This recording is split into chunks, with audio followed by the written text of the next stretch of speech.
বেঁচে থাকার জন্য অর্থের বিকল্প কোনো কিছুই নেই। অর্থই শক্তি, অর্থই মুক্তি।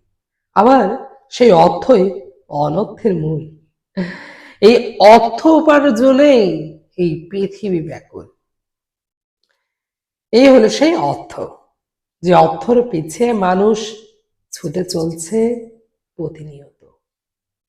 মানুষের গন্তব্য কোথায়, সে কোথায় যেতে চায় সে নিজেও জানে না।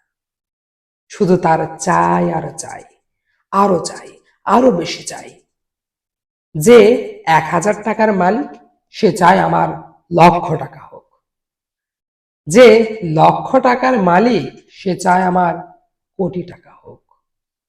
যে কোটি টাকার মালিক সে চায় আমার ১,০০০ কোটি টাকা হোক।